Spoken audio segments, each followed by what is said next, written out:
Assalamualaikum warahmatullahi wabarakatuh. Segala puji bagi Allah. Sholawat dan salam semoga dilimpahkan kepada Rasulullah yang jujur dan terpercaya, juga kepada keluarga, para sahabat, dan semua orang yang mengikutinya hingga hari kiamat. Sahabatku semuanya, para santriku, Allah mewajibkan ibadah yang mengandung berbagai rahasia dan faedah yang sangat besar bagi semua umat Islam di dunia dan akhirat. Namun mereka tidak akan bisa merasakan keindahan rahasia ibadah dan faedahnya yang besar kecuali jika ibadah itu dijalankan sesuai dengan ajaran Rasulullah Shallallahu Alaihi Wasallam. Para sahabatku,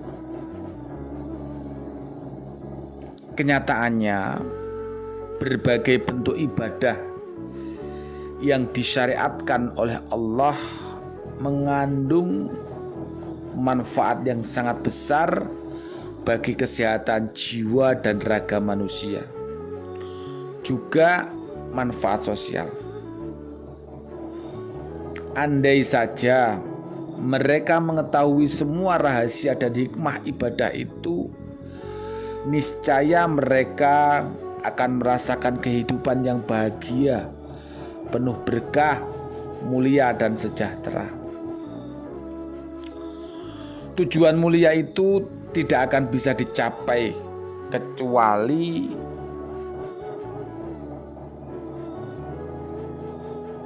jika kita menjalankan ibadah sesuai dengan hakikatnya, rahasia pensyariatannya, serta memahami berbagai faedahnya. Jika kita telusuri berbagai aspek rahasia dan pengaruh ibadah terhadap jiwa manusia dan masyarakat, ternyata semua itu telah dijelaskan dalam Al-Quran dengan paparan yang terang. Sunnah Nabi juga menjelaskan secara panjang lebar rahasia dan hikmah ibadah. Kita juga bisa melihat faedah dan manfaat ibadah dari praktek dan pengalaman para salaf soleh. Mereka merasakan manfaat ibadah yang sangat besar, kemudian menuliskannya dalam karya mereka.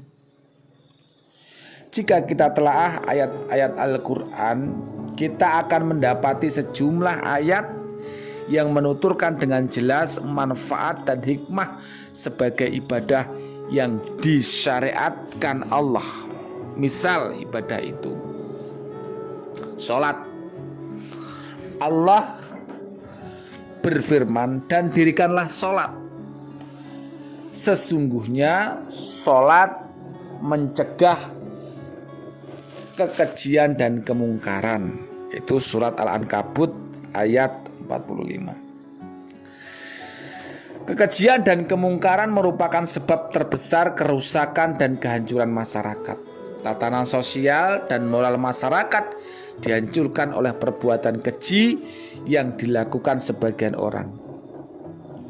Dalam ayat di atas, Allah menegaskan hikmah dan fungsi sholat. Karenanya tak heran jika disebutkan dalam hadis Nabi Shallallahu Alaihi Wasallam bahwa sholat merupakan tiang agama yang secara lebih jauh berarti juga tiang masyarakat atau negara. Jika setiap orang menjalankan sholat sesuai dengan tuntunan dan ajaran Nabi, tentu agama dan masyarakat dapat berdiri kokoh untuk kemudian maju dan berkembang menjadi masyarakat yang kuat dan mandiri.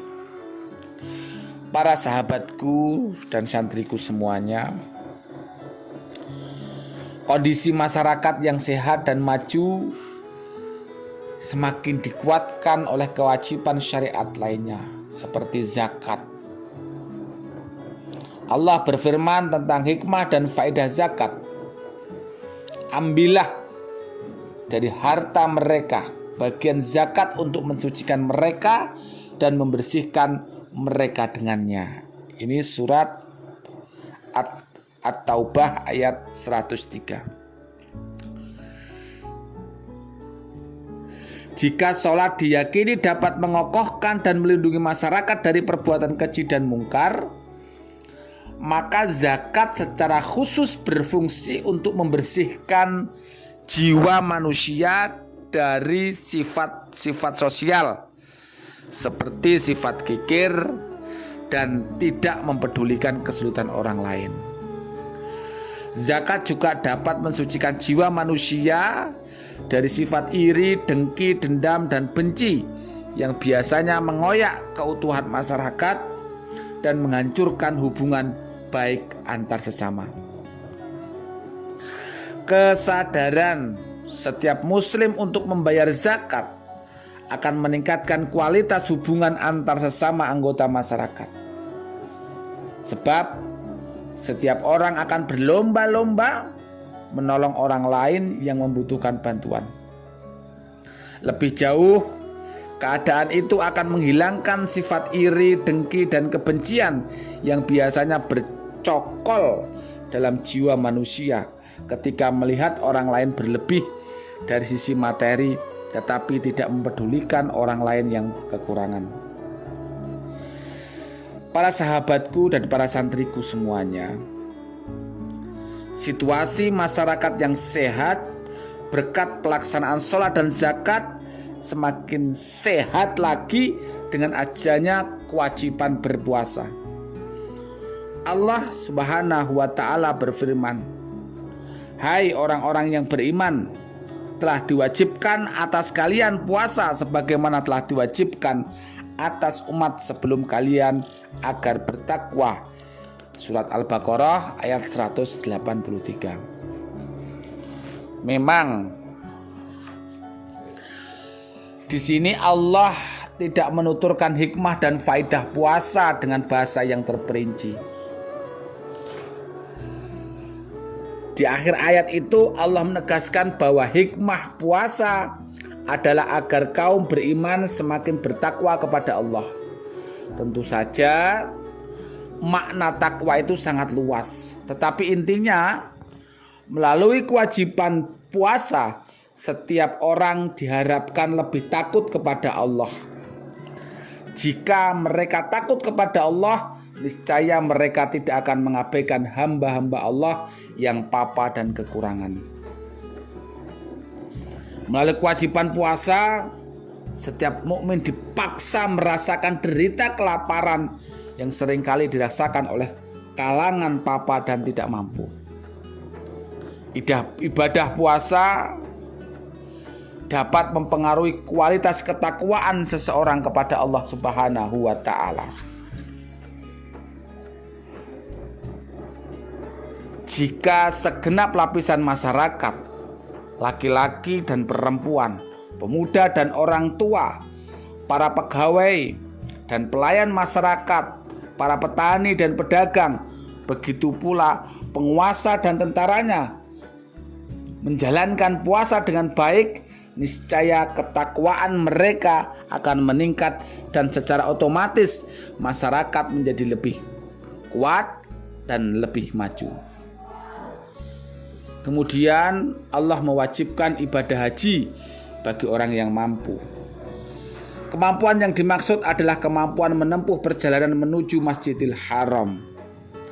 Banyak sekali hikmah dan faedah yang terkandung dalam ibadah haji, seperti disebutkan dalam firman Allah, ibadah haji pada bulan-bulan yang telah diketahui, maka siapa saja yang mendapat kewajiban haji, ia tidak boleh mencela, mengatakan fasik atau berbuat kotor, dan tidak boleh berselisih dalam ibadah haji.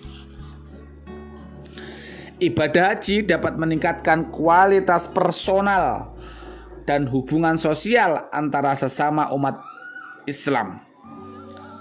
Para sahabatku dan santriku semuanya, begitulah semua ibadah yang disyariatkan oleh Allah kepada manusia sejatinya dapat meningkatkan kualitas akhlak dan memperbaiki perilaku umat, serta menyucikan jiwa dan roh. Pengaruh dan manfaat ibadah itu telah dibuktikan oleh para salaf saleh sepanjang zaman.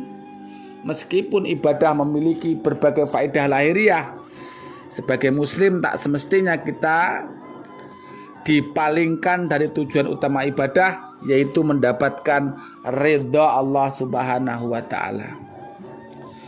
Manfaat lahiriah atau duniawi tidak ada harganya dibandingkan dengan balasan kebaikan dari Allah dan ridhonya. Sesungguhnya apa yang ada di sisi Allah jauh lebih baik dan lebih kekal. Meski demikian, tidak berarti faedah duniawi atau indriawi yang terdapat pada semua bentuk ibadah dapat kita abaikan begitu saja. Para santriku dan sahabatku semuanya, pada hakikatnya keridhaan Allah yang menjadi tujuan utama ibadah mengandung makna yang sangat luas. Allah mensyariatkan semua bentuk ibadah semata-mata demi kepentingan manusia, bukan kepentingannya. Allah sama sekali tidak membutuhkan manusia dan pengabdian mereka. Apapun yang dilakukan manusia tidak akan mempengaruhi kekuasaannya yang tidak terbatas. Dengan demikian, semua fungsi dan faedah ibadah akan kembali kepada manusia, bukan kepada Allah. Faedah ibadah itu tentu saja meliputi faedah lahiriah dan batiniah.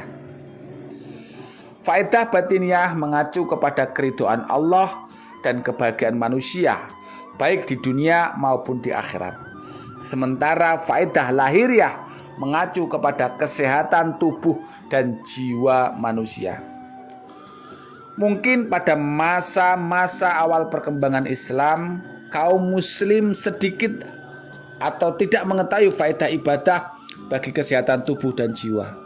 Namun, seiring dengan perkembangan zaman dan kemajuan ilmu pengetahuan, manusia semakin bisa menelisik, meneliti, dan memahami betapa dalam ibadah terkandung semakin banyak faedahnya ibadah itu untuk kesehatan tubuh dan jiwa.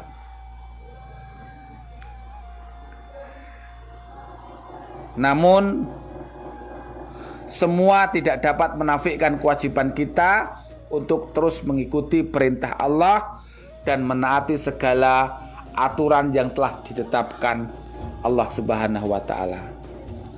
Jika kita ingin menelaah faedah lahiriah dalam ibadah maupun tidak mau kita harus bergelut dengan berbagai penemuan dan penelitian ilmiah yang dikembangkan oleh para ilmuwan non-muslim yang banyak mencurahkan pemikiran untuk menelaah berbagai aspek kehidupan manusia. Kita akan mendapati bahwa ibadah yang diwajibkan oleh Allah atas manusia ternyata memiliki manfaat lahiriah maupun batiniah yang kebenarannya dapat dibuktikan melalui penelitian ilmiah.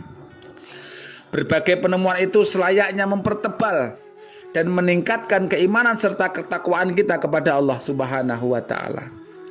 Semua itu harus semakin menebalkan keyakinan kita akan kebenaran risalah Islam dan bahwa semua ajaran Allah dan Rasulullah itu sesungguhnya bertujuan untuk kebahagiaan dan kebaikan di dunia dan akhirat. Sayyid Qutb mengatakan dalam tafsirnya, saya sendiri tidak berusaha mengaitkan berbagai kewajiban dan ketetapan dari Allah dengan faedah lahiriah dan duniawinya. Karena hikmah asal penetapan ibadah adalah menyiapkan manusia untuk menjalankan perannya sebagai khalifah di muka bumi sehingga ia dapat meraih kebahagiaan di akhirat. Kendati demikian,